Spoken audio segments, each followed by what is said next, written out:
Hello and welcome back or welcome to Marion K Tarot. This is going to be a tarot reading for the week commencing Monday the 22nd of July until Sunday the 28th of July 2024. So I hope you're all well. Today I am using my absolutely most favourite deck in the whole world. It's the Alice Tarot by Baba Studios. Absolutely adore it. It's out of print. It's relatively rare in the second hand market, but I love it. So I thought I would treat ourselves to this lovely deck. So what have we got going on this week? Okay, so the sun has just moved into Leo. So any Leos watching, happy birthday! It's your time to shine in the sun. Okay, so and everybody else, we can just radiate and bask in the sun and the radiant joyfulness from Leos. Okay, so we can see. So first card out, we've got the Five of Swords. We've got Strength. Hello, Leo. Nice that you show up. And we have got the Ten of Swords. And at the bottom of the deck, we have got the Three of Wands. Okay, so looks like it's going to be a wee bit of a challenging week. What have we got happening? We've got that Five of Swords. So it's it's that kind of card of conflict, but conflict has already happened. So going with last week, it could be talking about the kind of aftermath of last week with that Mars Uranus conjunction. So if any of you have maybe been in a bit of a disagreement with people, it could be that signalling it, saying that what, it's done, what's said has been said. Remember, it's swords, so it's communications. So what has been said has been said, and it's best just to leave it now. Just take stock of what you've experienced, what you maybe learned, and let that night, that person, whomever, just let them go off. Just let them go off into wherever they need to go to. You've got the Strength card coming up here.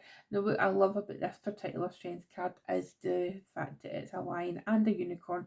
They both look a bit grumpy, but here's Alice coming with what looks like a carrot cake to hopefully smooth things over. So again, talking about that conflict, the fact that it does feel quite combative. There's the old children's nursery rhyme with the lion and the unicorn fighting, but it feels like there's a kind of opportunity to find that inner strength. It's like we're in Leo season, we're in the heart of summer if you're in the northern hemisphere, the heart of winter if you're in the southern hemisphere. But it's a time just to really kind of renegotiate with ourselves, renegotiate what makes us strong, our relationship with our own inner personal strength. What does that look like to you? When somebody says, oh, I really need to gather my strength, or maybe somebody will say, oh, you're so strong, and you'll maybe be able to ask yourself, right, thanks very much, but I'd rather not have to be strong sometimes. That's a thing. But it's really just understanding the fact that strength can be gentle. Strength can be something that is, it's needing to be exposed within you. Maybe some people maybe don't think that you have got like a lot of strength. It could be that you want to improve your physical strength, and if I'm right, I'm pretty certain that the strength card showed up last week as well. Maybe I'm imagining that, maybe it was for another thing, I don't know. But the kind of strength energy, the Leo energy, it's like, be proud of who you are.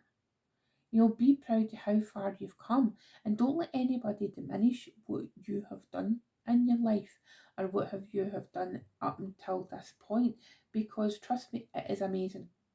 Okay, if you have been on a journey of some kind, you know, if you have came from being dejected, you know, in that Five of Swords, and you're now sitting in that strength energy, then, you know, that's an amazing thing. That's an incredible thing that you have done. You know, you've taken that difficult moment in your life, and you have transformed yourself into somebody else completely, you know, who is went through the darkness, who's maybe, you know, kind of viewed themselves in the shadow, and now you're opening up to yourself and you're realizing, well, do you know what, actually I'm pretty amazing. So please remember that. Okay, we're finishing up the week with the Ten of Swords. Now, traditional symbolism in this card, right? The Rider-Waite-Smith, it's not particularly nice, right? But what I like about this card is basically, you know, depicting the end of a meal. You know, it's the meal's finished, and it's it because that's what the Ten of Swords does. The Ten of Swords, like just like the Ten of any suit, it depicts an ending of some sorts.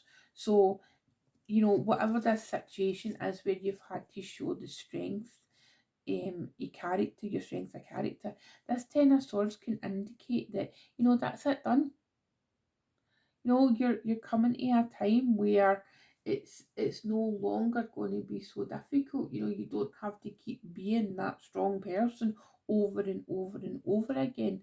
You know, the meal's finished. You're just kind of going off now. Maybe have a like an after dinner like glass of wine or something. You know, or are you going to go for a walk, something like that? You know, it can be as mundane as that, or it can be, you know, because it's swords, it can be an end of some kind of continuous thought pattern. You know, some continuous story that you have been telling yourself, and it's done with. Now it's done with, and that looks, you know, taking into consideration the Three of Wands energy, you know, that fits in really nicely, because the Three of Wands is about that energy of, you know, looking. Sorry, I'm getting distracted with the foil. I'm such a magpie when it comes to cards. But yet that can be the signal here, you know, that Three of Wands is saying, right, it's time for me to go and do something now. You know, it's time for you to show up for yourself, to plan that adventure. Yeah, it's more kind of adventures have already started, and it's more the kind of putting in place of things coming back to us. But, you know, maybe we have sent out things that we maybe perhaps lost faith in, thinking that they weren't going to take place, you know. But you could get some news this week stating that, right, let's go, it's time to go. Remember that thing you said, oh, well, I'll think about doing it, I might not do it. Then it's time for you to start working on it. Yeah, so I feel that that's like quite possibly something for quite a few of you. It just feels like that energy, you know, it's like it's very it's air and fire. You know, we don't have any cups, and we don't have any pentacles. So that makes me think it's like what we're passionate about. We're passionate thoughts, if you like. We could put it that way, you know, the way we communicate. Are we communicating our passions in a way that others can, you know, get excited about it? Okay, my darlings, so I hope that makes sense to you, and thank you so much for watching. If you're not already subscribed, please consider doing so. I would really like that. I have started recording the videos for the August readings, so I will start to upload them the next wee while or so. So look out for them. Okay, darlings, right, take care. Bye bye.